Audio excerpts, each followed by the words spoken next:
Today we're in Crestwood, Missouri, talking butterfly gardening with Tom Terrific.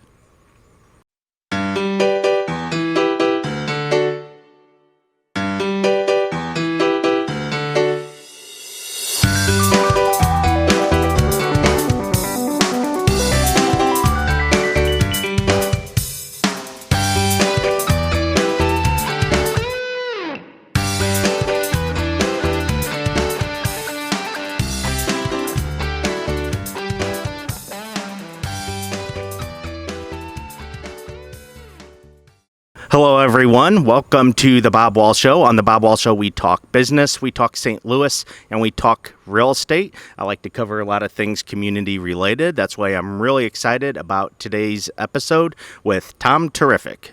Tom, thank you very much for joining me. You bet. I like to talk butterfly gardening to anybody who'll listen. That's great, and that's what we're talking about today. Butterfly gardening. You teach.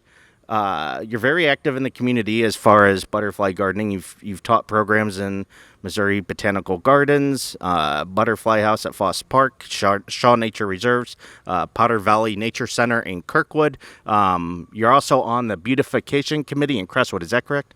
That's right. I actually do a lot of stuff. I also work with garden clubs. I work with schools. I try to sponsor 2 or 3 different schools every year. So I give away plants, hundreds of plants every year. So even if you got a school that'd like to put in a butterfly gardening, I'm willing to help you out and deliver all the plants that you'll need.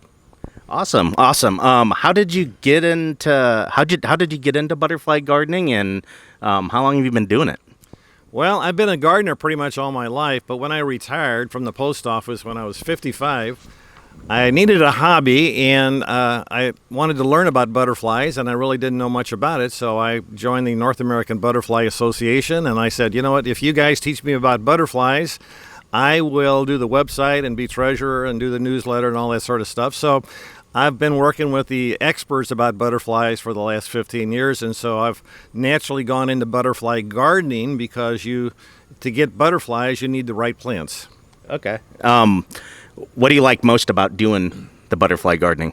Well, number one is I get to talk to people. I get to do programs. I do a 60-minute program. I get to interact with kids. In fact, we had a butterfly tagging party a couple of weeks ago, and we had a dozen kids that were tagging butterflies, and they got over their fears. They enjoyed themselves, and it's a lot of fun. So working with people is number one. Number two, it's a good way to get exercise. As we get older, we all need to exercise more, and so I'm actually able to get outside. I enjoy the outdoors, and I enjoy just digging in the dirt.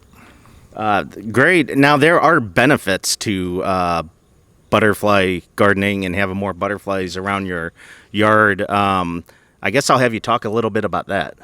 Right. Well, I think the main benefit is that you can put in your own nature preserve.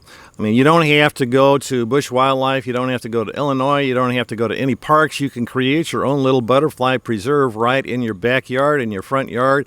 If all you have is a little pot, you can put it in a pot. And it's just, for me, it's a lot of fun. If you like nature, you like the outdoors, you like learning things, butterfly gardening is the way to go. The city of St. Louis has a formal program, Milkweeds for Monarchs, started 2014. I guess we'll have you talk to us a little bit about that. I'm sure you're familiar with that. I am familiar with it, but I'm not involved with it too much. They're trying to create a number of butterfly gardens in the St. Louis area, and we need it because the butterfly population has gone from 1 billion down to 33 million at one point. And in fact, we may even lose the monarch migration, according to the experts, because of lack of milkweed. So anything I can do and the city can do and even the county can do, anything we all can do, even as private citizens, to plant more milkweed, that's our goal, to try to keep the monarch population up as best we can. Okay, and that's a good point. The types of plants, I saw this yesterday when I was reviewing some of the info you sent. The types of plants actually determines the types of butterflies, correct? You bet. Now, every butterfly, every female butterfly is looking for a host plant. Monarchs will only lay eggs on milkweed. Pipevine butterfly will only lay eggs on pipevine. So each butterfly has a specific plant or two that it will only lay eggs on. And so if you want 30 different butterflies, you need to have 30 different plants, host plants in your garden. Okay. And before you mentioned about the tagging, I assume that might be related to the decreasing population and tracking where they're going, that sort of thing. I guess we'll have you talk about that. You do that every year. I guess I'll have you just get into the tagging, how you do it, why you do it, that sort of thing. Yeah, again, it's just another fun project. We didn't find out about where the monarchs actually go, and they actually go to a mountain range down in Mexico, the same area. We didn't know that till 1975, and so from that time on, we have been taking monarchs to actually try to see their migration patterns, where they're going, where they're ending up, and trying to keep more scientific data on the monarch butterfly because, again, it's in trouble. Okay. Do you mind? I think it'd be kind of fun to do a run through of the tagging process and show you how you do that. I think it's a pretty cool thing that you do. It's not hard, but there are certain specific things you can do to make give you more success because butterflies can be a little bit tricky to catch.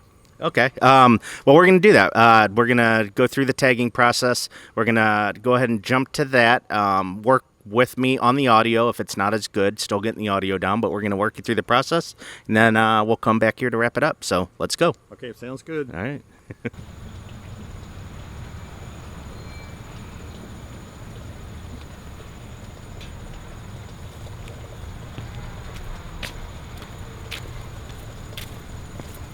So here we've got the monarch butterfly, and actually, if you look at it closely, you can actually figure out if it's a male or female, and the only reason you need to know is because the piece of paper that you fill out wants to know.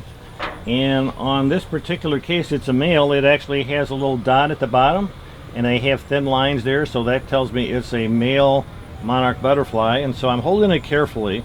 You don't want to grab it by the abdomen. And then you peel off one of these little tags, and each tag has a unique identifying number, and we're going to put that on the outside here. Press it a little bit, and I just say fly to Mexico, and it flies away. And again, what I do with these tags is you actually send this to Monarch Watch, and it actually records the information in a computer. And if you're lucky, if that monarch butterfly makes it all the way down to Mexico and somebody finds it, you can actually look it up online and see how that butterfly has made it there or not. Although the odds of you actually finding that out are probably 1 in 1,000.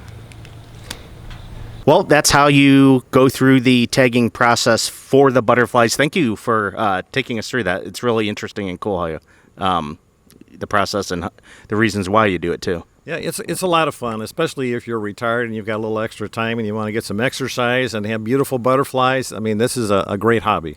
You also have, I guess, to let people know how they can contact you, you have a free book. You teach programs for free as well. This is something you like to do and to share with other people. How can people contact you, get access to your book, and reach out to you?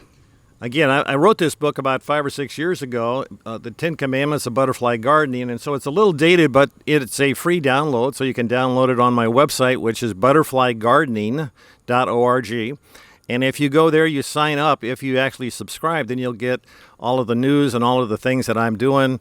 In the near future, I'll be doing a program October 29th at Crestwood White Cliff Park. They're having a run there, and I'm going to be there giving away free seeds that you can plant during the winter. So I like to interact with people. I like people. Enjoy talking about gardening with people. And so just check with me, or you could even email me at butterflygardening. Okay, we may have to cut that. I'll add the email on the video.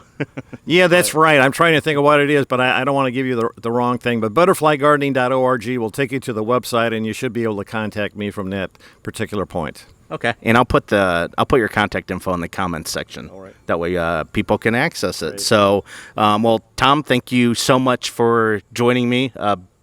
Couldn't have picked a better day to be outside. You bet. I've got one word. Yeah. Terrific. Well, that's Tom Terrific discussing butterfly gardening. That concludes the episode of the Bob Wall Show. Thank you so much for joining us, and see you next week. Goodbye for now.